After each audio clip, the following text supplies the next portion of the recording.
蒙面财经，朋友们好啊！今天我们来讲一讲这个石油价格暴跌了，那谁是那个倒霉蛋？对吧？我们三个部分啊，讲第一个部分，我们谈谈这个，先讲讲原油暴跌的一个背景啊。第二个部分，我们讲一讲这个原油暴跌以后谁是那个倒霉蛋啊。第三个部分呢，我们讲讲中国的这个原油这个奇葩的这个定价机制。好，我们先来看一下这个原油的这个暴跌哈，昨天这个油价大跌30%啊，最低跌幅啊，最后收盘是25%左右啊，非常大的一个跌幅啊，应该是历史上第二大的跌幅吧，应该第一大是这个就是海湾战争时候吧。那现在油价跌了以后呢，大家看这个图哈，这个有人统计出来非常有意思啊，说这个油价都不如这个一桶油的这个价格都没有一桶矿泉水的价格高了啊！大家看这个可口可乐啊、矿泉水、牛奶啊，都比这个石油的价格还要高啊！油价已经跌到这个幅度了啊！这个以前人们开玩笑说这个富的流油啊，现在不行了啊！现在这个穷的流油，穷的流油。那好，我们先看一下这个原油暴跌的一个背景。那原油暴跌的一个背景呢，还是跟经济有关系的啊。经济毕竟是一个长期的一个低迷啊。其实自这个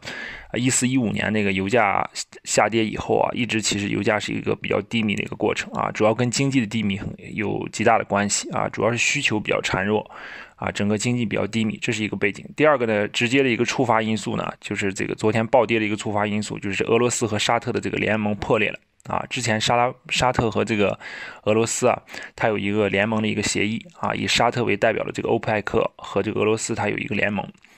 那这一次呢，俄罗斯不愿意再减产了，不愿意达成这个联盟啊，可能说俄罗斯认为这个需求长期可能会比较低迷，如果减产了的话，价格还是不反弹的话，那其实对俄罗斯的整体的石油收入是有影响的啊，他可能是出于这个考虑，就不愿意减产。那沙特一怒之下呢？啊，这据说这个媒体报道，就是沙特一怒之下呢，他要把这个油价降下来，而且同时表示增产啊。那这样这一个消息的刺激以后呢，整个这个油价就迎来了昨天的一个巨幅的一个下跌啊，单日下跌25%啊，非常大的一个下跌。那俄罗斯财政部也出来说这个俄罗斯能够承受石油价格在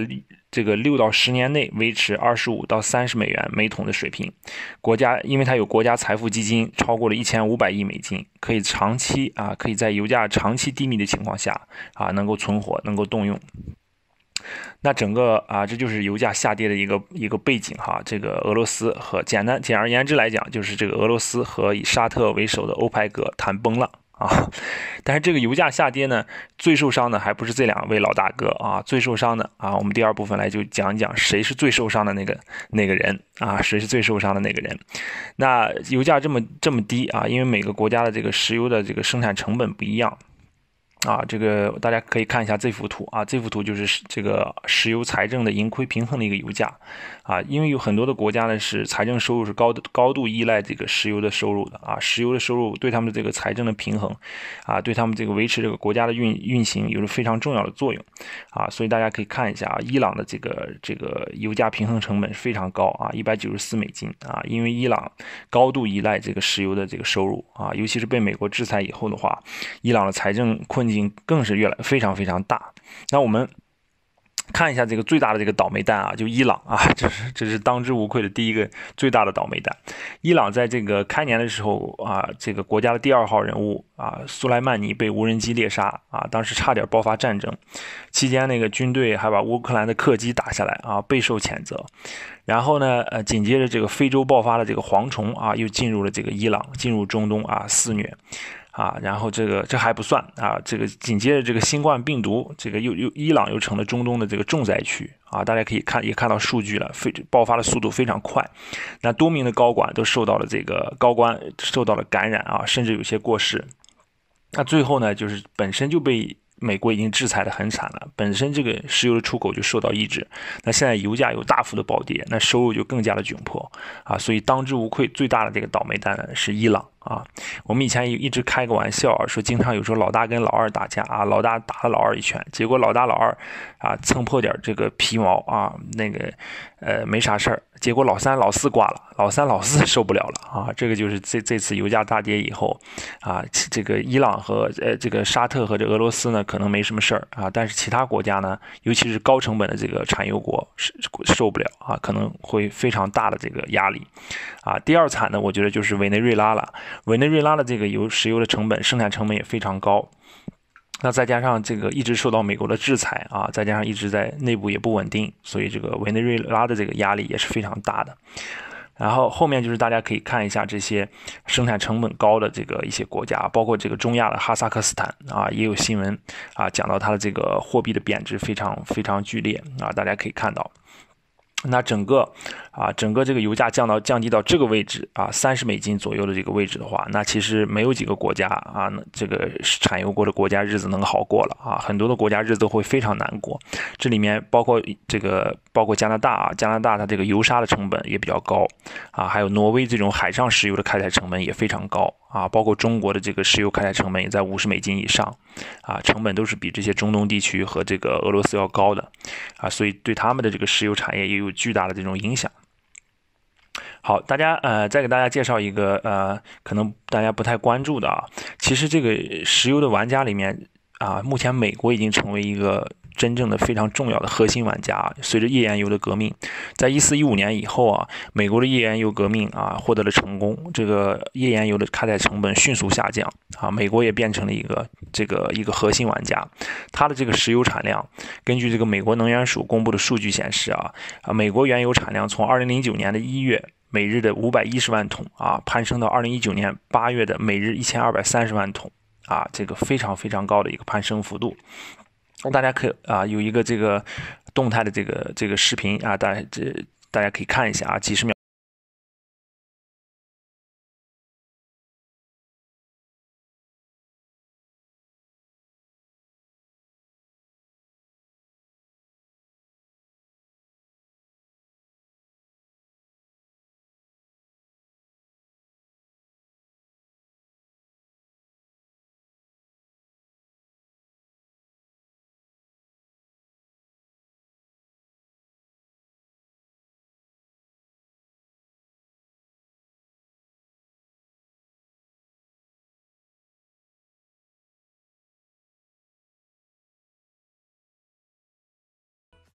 大家可以看到这个美国的这个石油美国的这个看一下，美国的现在已经成为这个最大的产油国，其实每日的这个生产石油可以达到1500万桶。那第二大的是沙特阿拉伯这个沙特是1200万桶每日。第三大是这个俄罗斯1000万桶每日。所以大家可以看到，其实美国经过页岩油革命以后，美国已经成为这个重要的一个产油国它非但实现了这个能源独立甚至它开始进行出口一些石油大家可以看到排到第6的中国中国排到第6，每天可以生产398万桶。这是整个这个就是油价下跌以后对各国的一个影响可能这个油价达到这么低的一个幅度以后，可能对这个美国的页岩油的生产上也有一定的冲击因为这个价格太低了，可能页岩油的生产成本也不够划算。那我们最后再来聊一聊这个中国的石油的定价的这个奇葩的机制非常奇葩，非常有意思的机制。当每桶$40定为调控下限，当国际原油价格每桶低于$40时，国内汽油和柴油最高零售价格不再降低。它在这个2016年初的时候它出来一个机制就是说这个上有顶下有底什么意思呢？就是这个石油价格在$130的以上的时候它少涨或者不涨。那石油价格在$40以下的时候呢，它就不跌不调了，不往下调。那这样大家就开玩笑，经常就是说，这个油价每次这个一涨的时候上调的非常快，但是每次油价下跌的时候，它就有的时候调的很慢甚至不调。那现在油价到了这个$30的这个一桶这个水平呢，那它其实就不太会向下调了根据这个原油的这个定价机制。那还有一个就是网友统计的一个数据非常有意思在08年的时候，这个原油价格当时$148一桶的时候，这个中国的汽油价格是每升6.3元。那到了这个今天2020年的3月9日原油价格已经跌到$29.30一桶了汽油价格结果还在6.3元每升这大家就开玩笑说这个油桶。大概是油桶的价格涨得太厉害了油价跌了这么多，但是我们的油价没有变可能是油桶太贵了。那其实这个也反馈出一个问题啊，就是我们国家的这些很多的大宗的这个能源物资啊，大宗的一些物资的这个进口的这个权利啊，垄断在国有企业手里面啊，国企垄断了这个大宗商品的专营进口权。国内贸易部门2018年的数据哈，就中国货物贸易的进出口是5288亿美元的顺差，基本都是外企和民企去实现的。国企其实是净逆差啊，这个核心原因就是因为很多的大宗商品的专营进口权啊，比如说石油啊、粮食啊、这个大豆啊，很多的这个石油这个大宗商品的进口权都垄断在国企手里啊，所以说大家可以看到，从中石油、中石化就可以看到啊，他们垄断了这种原油的进口权啊，低价买入啊，低价买入原油，高价卖出成品油，对吧？他赚到这个差价啊，实际上创造的价值并不多。大家可以看一下中国的这个现在这个消耗量啊，中国近年来这个10几年来原油的消费量每年都在创新高啊，大家可以看到这个图表，这个消费量的这个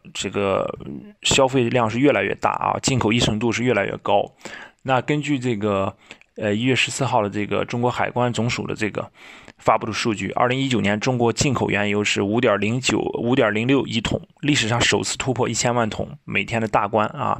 每天就进口1000万桶啊，达到1016万桶，具体是同比增加9.5%，中国石油对外依存度达到72.4%。好家伙，大家可以感受一下我们中国的这个石油的这个对外依存度已经达到72.4%，非常高的一个对外依存度。但是我们的这个自己国家的产油量呢，却